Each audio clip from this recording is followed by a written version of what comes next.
Twój przewodnik po świecie języka angielskiego. Dzień dobry, tu Monika Podbielska. Witam Was bardzo serdecznie i bardzo szczególnie, ponieważ dzisiaj jest pierwszy dzień świąt Bożego Narodzenia. Te święta są dla nas szczególne. Obfitują w różnego rodzaju tradycje, w zwyczaje. Co kraj również to obyczaj, więc postanowiłam przygotować dla Was z tej okazji 2 odcinki. Dla nas w Polsce jest to bardzo, bardzo niezwykły okres. Pozwala nam cieszyć się kolorowymi światełkami, prezentami. Tak naprawdę każdy może cieszyć się tym, na czym mu najbardziej zależy, jeżeli ma takie możliwości również. Więc jeszcze pozostańmy w tych cudownych tak naprawdę klimatach świątecznych i posłuchajcie dzisiaj o tradycjach bożonarodzeniowych. I jak zwykle z mojej strony Monika Podbielska.com możecie pobrać tekst ze słownictwem, z gramatyką, żeby sprawdzić dokładnie wszystkie szczegóły, żeby rozwijać właśnie również swój zasób słownictwa dzięki temu i próbować używać nowych słówek w swoich własnych wypowiedziach. Tymczasem cieszmy się ze słuchania, cieszmy się ze świąt i zapraszam Was na kolejny odcinek. Christmas customs. In the Great Britain, gift parcels are opened on Christmas morning. December the 25th is the Christmas day. On this day, all celebrations and parties take place. The British do not take too much notice, though, of Christmas Eve. The traditional Christmas dinner consists of roast turkey and roast potatoes with Brussels sprout and side vegetables. Christmas pudding is a very rich, hot, cake-like mixture and is usually eaten with brandy sauce. One of the delicacies the British have enjoyed for almost 900 years is the mince pie. This is a sort of small cake made of a delicious mixture of spices and fruit. It was the Crusaders who introduced it when they brought new aromatic spices, cinnamon, nutmeg, and cloves from the Holy Land. In the 17th century, Oliver Cromwell tried to ban the eating of mince pies as well as singing of carols, but people continued to eat it and sing in secret. A Christmas cake is covered with sugar icing and is eaten at tea time. Then, crackers are pulled with a bang. A cracker is a decorated paper cylinder, quite huge, which, when pulled apart, makes a sharp noise and releases small toys or candies. The following day, December the 26th, is called the Boxing Day. This day originated in the United Kingdom and is celebrated in a number of countries that previously formed part of the British Empire.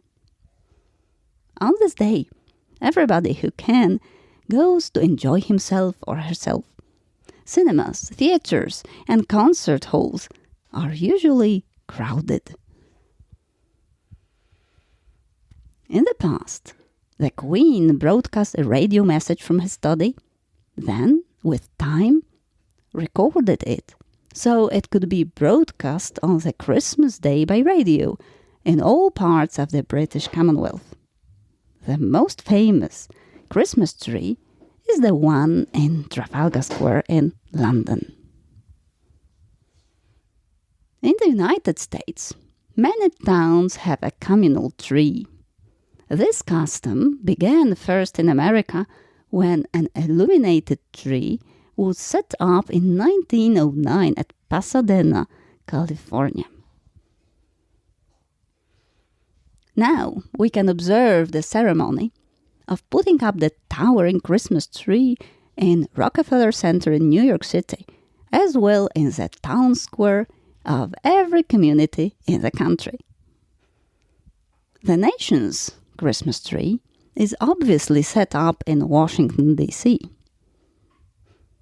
Then, at dusk, a few days before Christmas, as a red-coated marine band plays and a children's choir sing carols, the President of the United States presses a button which lights the tree. This is the signal for lighting the trees across the country. A very widespread Christmas custom in our culture zone is decorating homes with mistletoe. For hundreds of years now, in many parts of the world, people have believed that mistletoe carries magical powers, has the ability to protect against ghosts, and brings good luck. Mistletoe, they were saying, couldn't be just an ordinary plant, as it doesn't even grow on the ground. It just sits high up in the branches like an extraordinary creature. Nowadays, we know that it is a parasitic, evergreen shrub and grows on a host tree, getting almost all the food and care it needs from this host tree. Long ago, though, people had no scientific explanation for such an unusual plant. And so, some were saying that mistletoe came to the tree in a flash of lightning. Whatever it was, they all agreed that if you picked a sprig and carried it with you, it would bring all the best luck. Our ancestors also believed that mistletoe could guarantee a safe journey, could cure disease, reduce the pains of old age, and make poisons harmless. To the Druids, it was magical, and they called it all heal. Many centuries ago, a Scandinavian custom held that if enemies met under mistletoe while battling in a forest, they would have to put down their weapons and make an armistice until the next day. Well, that never stopped the fighting completely, but at least guaranteed some peace in the forests. From this myth began the tradition of hanging mistletoe over doorway with everyone who entered pledging peace and friendship. Is it just a funny superstition? Maybe yes, but even today we hang it in our homes or doorways at Christmas time, and if you should happen to stand under it, you would probably get kissed. Let's take a look now at some surprising Christmas customs in the world. One of the weirdest traditions comes from Iceland, where a giant cat is said to roam the snowy countryside at Christmas time. Traditionally, farmers made use of this Christmas cat as an incentive for the workers. Those who worked hard would receive a new set of clothes, but those who didn't would be devoured by the gigantic cat-like beast. And so, today it is customary for everyone in Iceland to get new clothing for Christmas to avoid being eaten.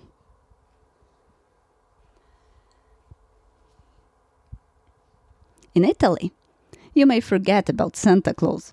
There is an old and helpful woman called Befana, who visits all the children of Italy to fill the stockings with candy and leaves them presents if they have been good. Just like Father Christmas, Befana enters through the chimney and leaves treats for the children. In South Africa, however, children await some creepy crawlies. Fried caterpillars eaten on Christmas may seem like one of the weirdest Christmas traditions, but to everyone who swallows them, they bring good luck in the coming year. In many countries, We have Santa Claus, of course, who brings gifts and loves getting cookies and milk. But in Austria, there is an absolutely unusual character associated with Christmas. It is Krampus, who does just the opposite to Santa Claus. It is an extremely scary figure with long horns and devilish face and comes to punish children that have been naughty. While Santa rewards children that have been good all year and deserve treats and gifts, Krampus is the exact opposite. He's a figure in the mythology of many European countries, including Austria, and he comes during Christmas to punish children that have been bad. It is quite common also to see the whole parades of horrifying figures in search of scaring children and adults alike. If it may be interesting for you, check the annual Krampus parade in Vienna. Well, I do hope that you have enjoyed all the stories, and once more, I wish you all the best and Merry, Merry Christmas, and to be heard next time. Bye bye, Monika Podbielska.